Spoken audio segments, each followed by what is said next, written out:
Yeah, Paul. Nice to meet you too. You guys. So yeah, if you want to make yourself at home, let me know if you need anything, and we'll get started shortly. Cool. Yeah. Sounds good.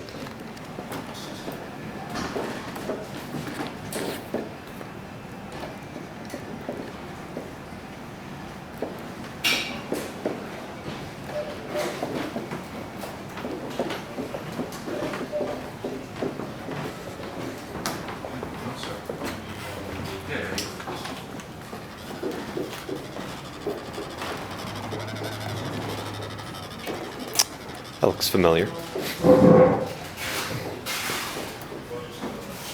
Yeah, I think I had it.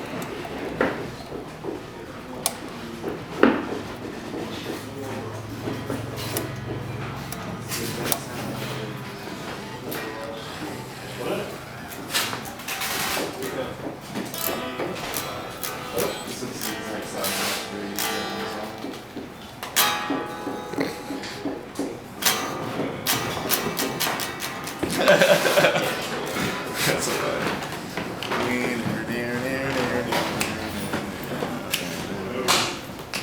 See, I don't know what these things are. Oh, good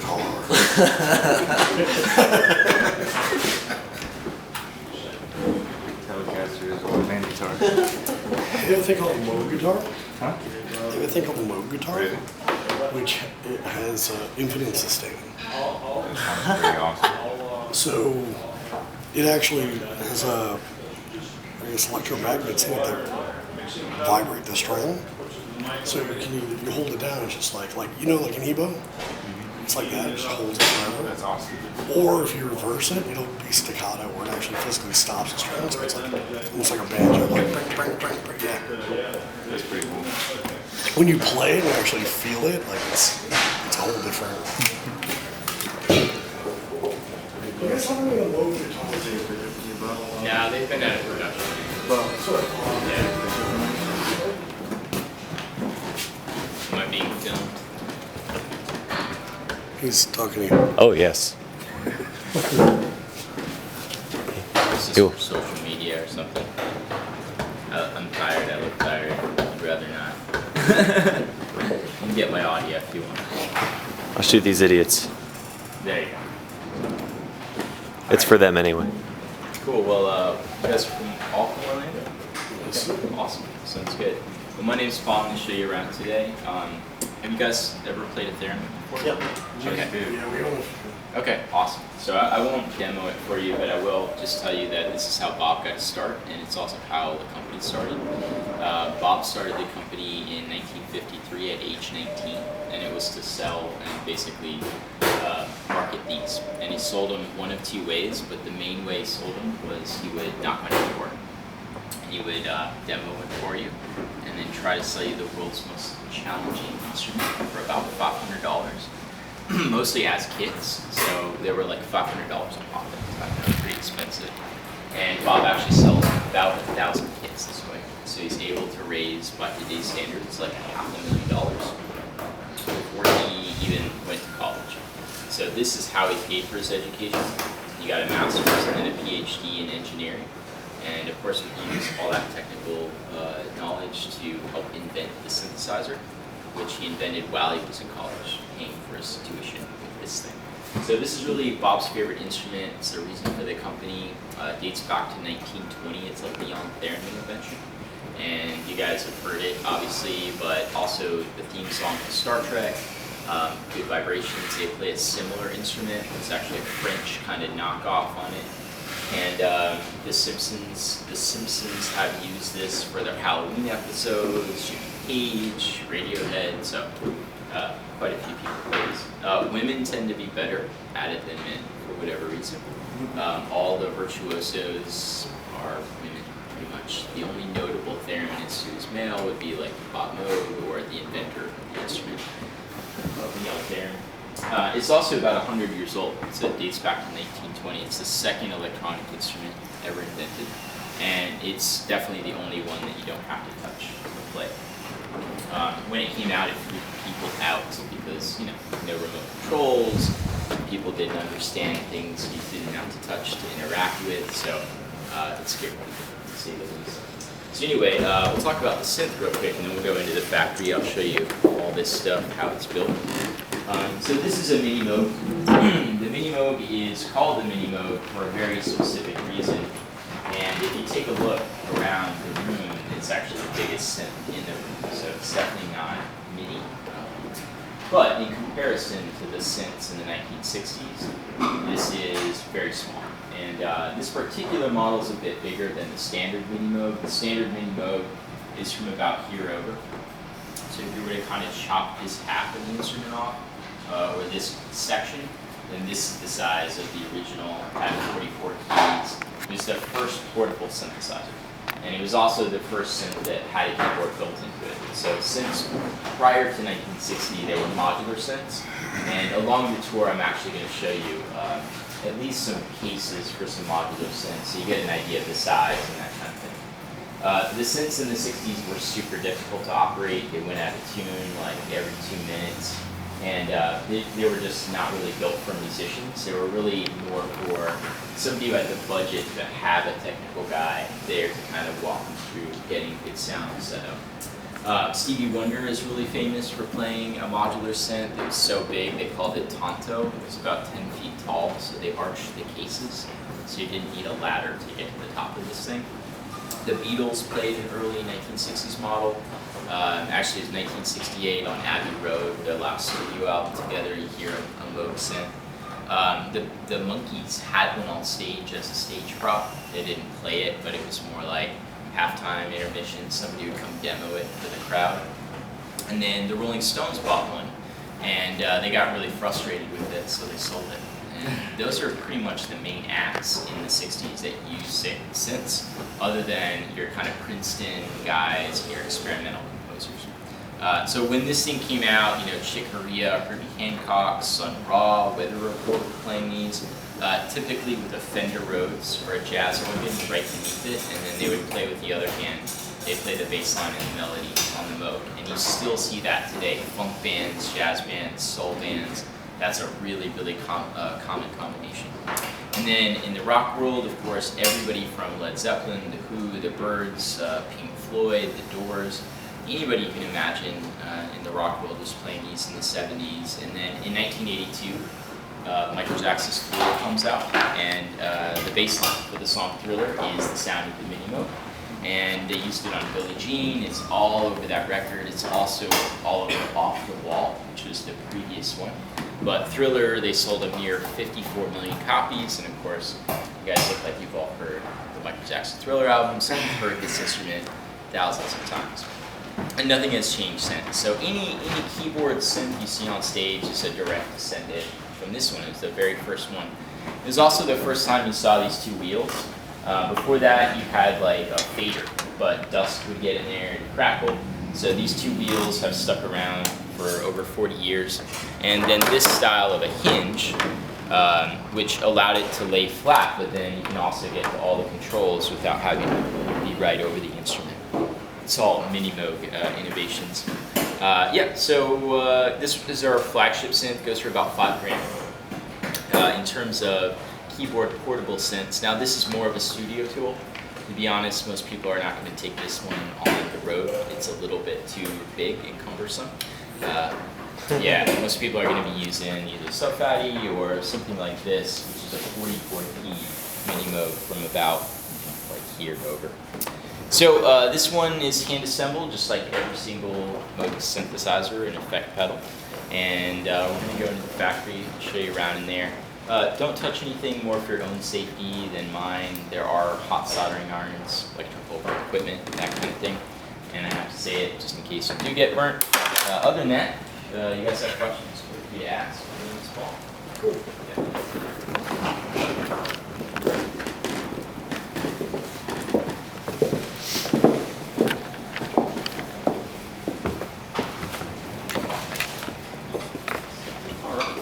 Welcome to our factory. This is really our only factory, and it's a small space. If you take a look, it's that wall to that wall and back, and that's it for the entire planet. So we don't have manufacturing going on in other countries or overseas like that.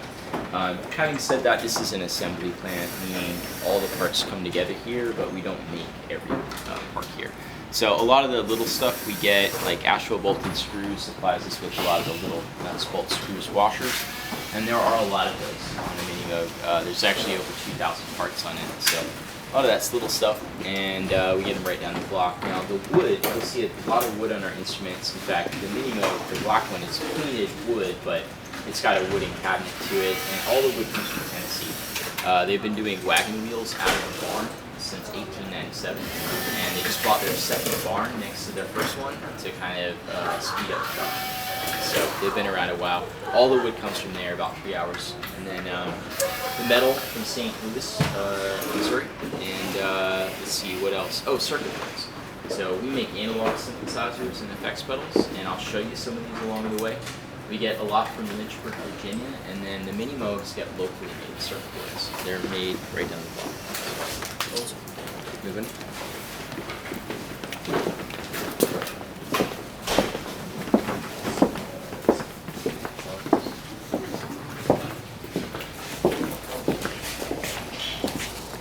Morning.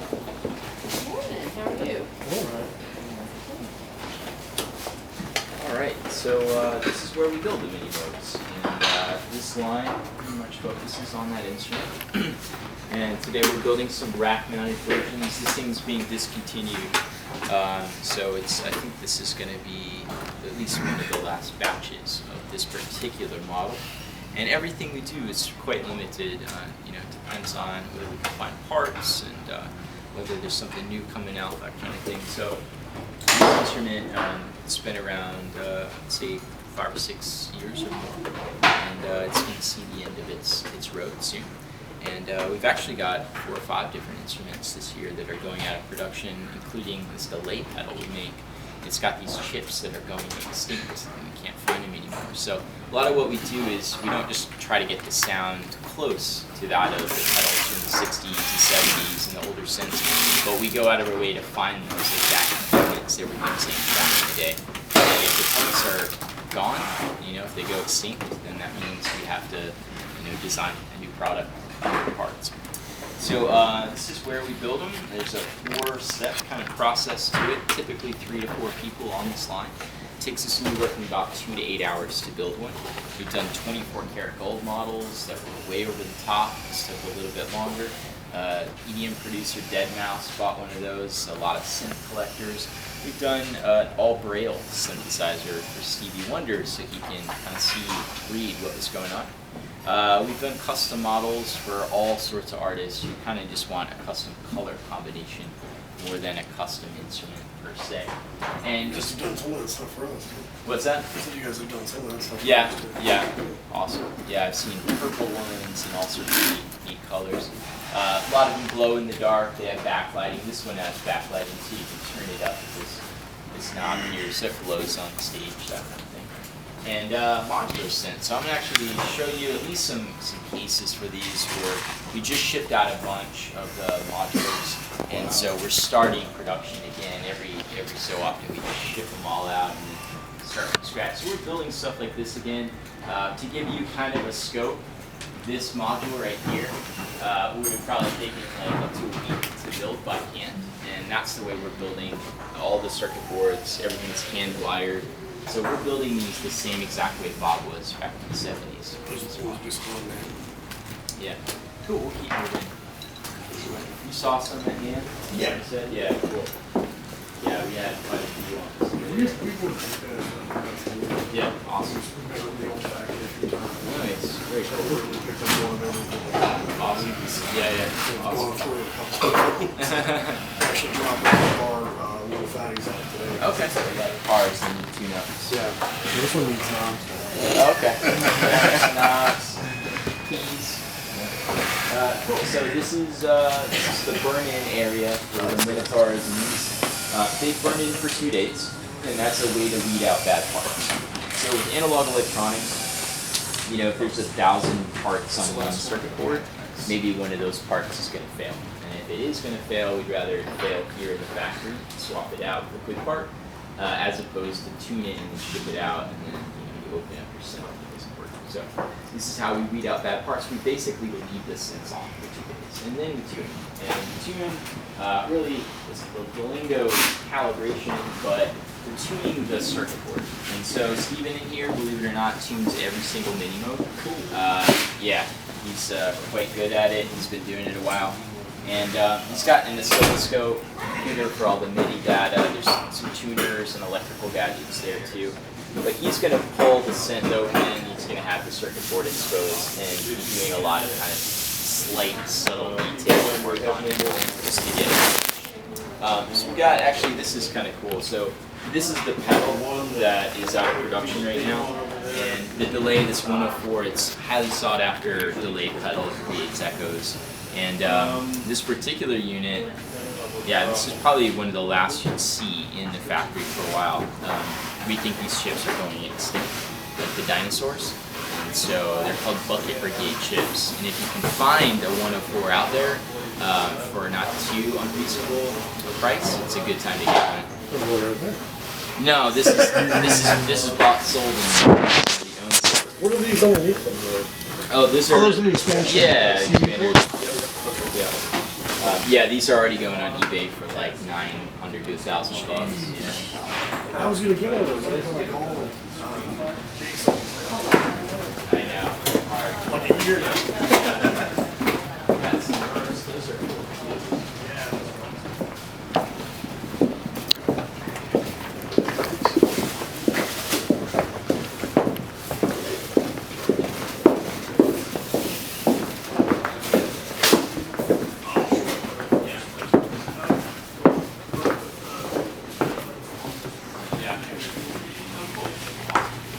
Wait, that's quite a bit older band, right? Yeah, that's cool. I feel like I always confuse them with another band or something, but I've seen that name for ages. Yeah, they're one of the old, like we're industrial metal. Yeah. Combining, heavy guitars, heavy drums with synthesizers. That's awesome. Very So cool. that's Yeah. we How long have you guys been doing this? This band's right around a year old. I had a previous band for 10 years. Yeah. That's how we originally built our relationship with Moog, was through that band and Yeah. recording.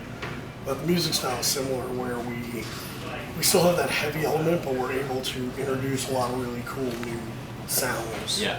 through it, and that's one of the reasons we partnered with Moog and just always, because we can, it's like I still have that one shirt, the presets for the week. Right. So it's, it's kind of like that. It's like we Yeah. can do so much cool stuff that it's not just a Fruity Loops preset. Right. Yeah. That's awesome. We have people coming up to us actually. We had a show like, oh, what software do you use to make your sounds? It's like, well, it's hardware. Yeah. I'm like, oh no, but like, what software do you use? Like, no, like we have like a studio with about 15 Moogs in it. Yeah. And we make them. Yeah. That's awesome. It doesn't click. Like, what do you mean you make them? Like, It's not a Pro Tools preset? yeah. Cool. So, everything you saw in there, we build it for the customer when they buy it, basically. And our biggest customers, Sweetwater, Sam Ash, Guitar Center. So we don't build like 100 mini Moogs and kind of wait for them to sell. If they're out there, that means somebody's already bought them. Having said that, our biggest customers, they'll order whole pallets full of sub 37s and that kind of thing. So they have some stock. So if Sweetwater wants to have 20, 30, 50 of these on hand, they'll buy that and then we'll ship them out. You do like, I remember there was an exclusive color. I think the little fatty had like the orange or Right. something like that. Yeah. Yeah. If you ordered X amount, you could get you could say, oh, I want an orange fat one. Yeah. Something like that. Yeah, you'll probably see something like that at some point with the subs too. So over here you got all the raw materials, the shipping supplies. This is actually a pretty cool box. I'm going to show you these in a second. Model 15. Rumor has it, at least a lot of the guys working on it, they're saying this is one of the best sounding monitors ever built, and it's been out of production for 30 plus years. This is kind of a suitcase style synth, so we're gonna go check these out right now. See how far along they are on these.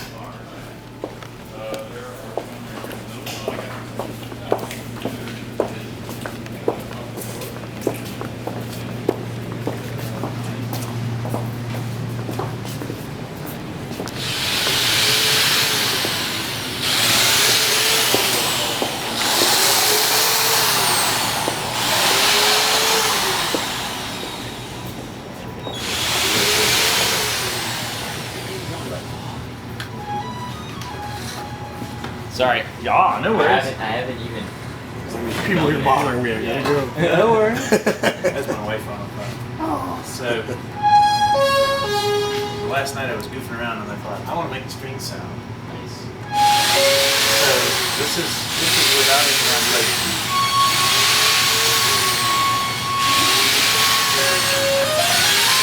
Then you can adjust how much this is. Then you take the auxiliary out, and I'm using the two outputs because there's a negative and a positive. And so I hard patched them in, one to each oscillator. So this one goes to this oscillator and this one goes to the other one. And then I love that how they're just slightly off. Yeah. Sounds nice. and what does it sound like? Right at the end. It sounds to me an awful lot like oxygen. Do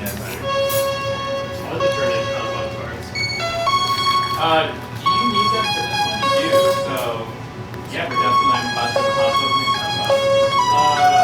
I've got a way up order. I'm not hard. Oh, you're good. Okay, then we're actually just before that stage. We're not having it. Yeah. It's cool because if you turn the volumes down, then it doesn't, like, this mixer is neat because when you turn it up to 10, it clips. And it overdrives the input, whatever you're sending into it. Nice. So if you turn the volume down, it smooths out.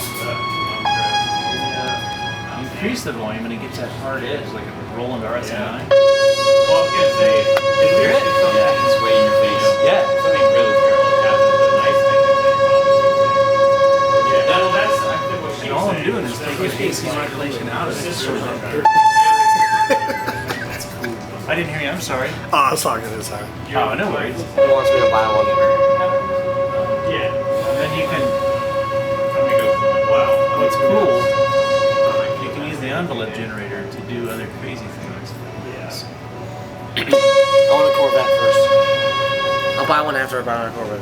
This is cool. No, this is so much cooler. This is not so much cooler than Corvette. This is much cooler than This is this. why I'm a bass player. Three uncles and a grandma. I'm a bass player.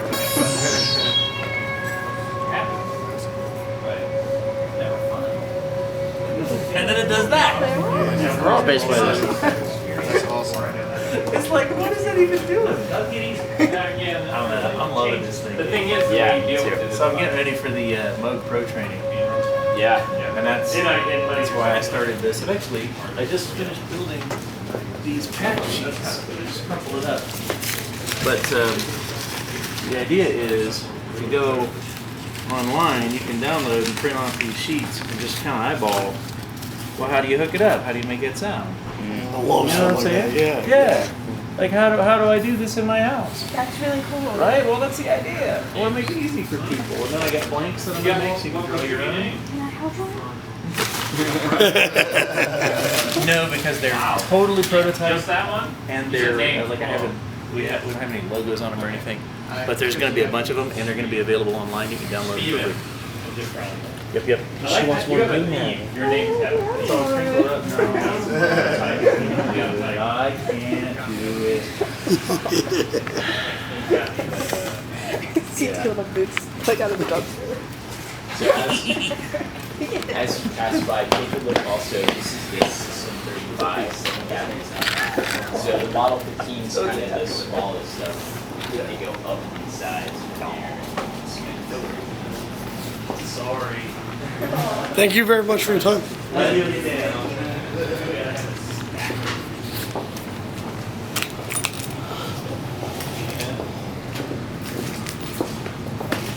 You have the Moog guitars. At least they have the cases for them. Yeah, there might be one in the sound lab. I'm not sure. I haven't seen one in a while. Bathrooms are a tough thing to find here, or at least empty ones. But there's a women's bathroom. It's a lot less in demand. That's the freezer. Sorry, bad joke. No, he's so tired of looking at that. What? I know.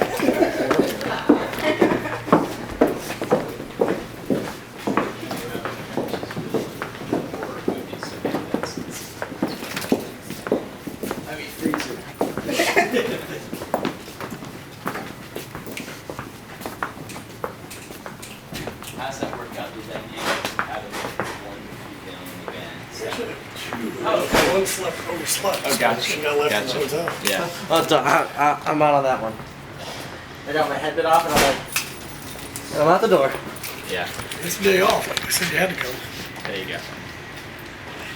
Anyway, let's go. All right, so Moog guitar. And this is what we talked a little bit about. So this has infinite sustain. It is a guitar. It's not a synthesizer. The strings make the sound just like any other guitar, but the difference on this one is, you know, you can strum a chord, go on a vacation, raise your family, raise your kids. Go back in 50 years, that thing is actually still making the sound. Yeah, it doesn't sample the sound and loop it. It actually sends energy to the strings with magnets. So you keep the magnets going as long as you want to until it didn't hear counter. And there's actually 3,000 parts in that sort of name here, which I think is part of why it's out of production. It's just getting all those parts on there and also finding all those little components. It becomes harder and harder. And it's still making it affordable for the consumer to be able to Which do. it wasn't, you know, it was They 6,000. sold like $5, $6 grand. Yeah, they were not cheap. This is actually a Paul Brook design, and if you're not familiar, he's got a website you can check out his other creations, which he makes a kit for your acoustic guitar, which you can just add to it, which basically gives you this functionality and a lot more. He's also got a kit now, it's the wand, and it's a little string exciter. It looks like a wand, you point it at the string, and it excites the string, you can keep it vibrating. You can also kind of fine tune what harmonics you get, so if you want it to sound more like a synth or a flute, it'll do that right with the string. And it's a $200 little magic wand type thing. So check that out if you're curious. Because you might not be able to find a Moog guitar, but for $200 you get a wand. So that's really cool. That's awesome. And they were all built right here. Ozzy Osbourne has one. Trent Reznor. I know Trent has one. Yeah. A lot of guys out there. We do a lot of work with those guys. Yes. Awesome. This is where Bob had his first factory. This is 10 minutes south of where he went to school. He got a PhD and then moved here, and this is where he got married. It's where the mini Moog was invented. In fact, in the attic, they had a scrap heap, and that's where all the parts were pulled from to make the prototypes for the mini Moog. This is our service center. If you guys want to pop your head in here.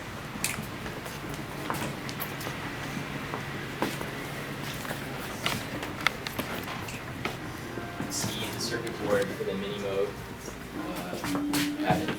This is the locally made board, which is really kind of cool. Really great on the block. This is kind of a cool little fatty with the blue lights. Yeah. I like this one. Our white ones have the blue lights. Oh yeah, the white ones are gorgeous. I love those. Yeah. We have two white ones. Yeah. Two white ones. Yeah, they're gorgeous. With the CVLs. Actually, no, wait, the one we have on tour doesn't have the CVL. The one Yeah. with the studios. Yeah. Yeah, this is the only place in the United States where we do service. That's why I was like, let's drop that off. Yeah. Save shipping it, because that's no fun. Yeah, 3 guys man this entire operation actually. These little slow patties. Yeah, we've got kind of one of everything to refer to. How'd that work out? Pretty awesome. Yeah, no meat with the string. Just keep going.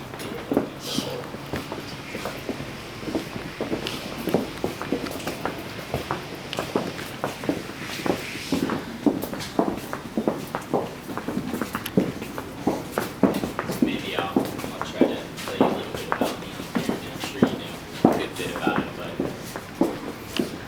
assume maybe not. So if you'll indulge me here, I'm going to tell you a little story about Leon Theremin. He was 20 years old when he invented the theremin, and the year was actually 1920, 1919 at this point, and he showed it to Lenin, the leader or the president, you could say, of the Soviet Union. And he was kind of used as a figurehead for the electronic revolution in his country. Lenin was trying to inspire the workers and inspire the masses to kind of update the technology and ramp it up as quickly as possible. this guy went on a tour all throughout his homeland, all throughout Europe, showing off the instrument and scaring a lot of people in the process, but becoming quite famous. And he never made much money on the thing, so he headed to the United States next. And when he got here, he met with RCA. And I've been reading a lot about RCA. RCA actually invented the first mechanical synthesizer. The RCA is like Mark something. Yeah, they actually, giant, you couldn't play it in real time. You had to program 7 different parameters for every note. So to program Happy Birthday, it took like a week of Speaking of happy long work. Speaking of happy birthday. Oh, happy birthday, man. Yeah. They have a thing here, kind of like Fridays. You get a Sunday, you get a Moog here. Oh, really? That'd be awesome. You get a pint glass or something. Commemorative refrigerator back there. And believe it or not, one of the first like studio microphones was an RCA microphone too. So a lot of history. And then the first American theremin was an RCA theremin. So they met with Leon, they licensed the technology, and it was a total flop. Actually, the Great Depression meant that nobody had money to buy these things. So whopping 485 units were made, and then somebody in America claimed to have a copyright or a patent on the same technology. So they had to shut this thing down. Meanwhile, this guy's stuck in the United States because his own government has asked him to do some spying on us. And he did this for about 7 or 8 years. I'll give you an example. He had a mission to get the blueprints from the prison Alcatraz.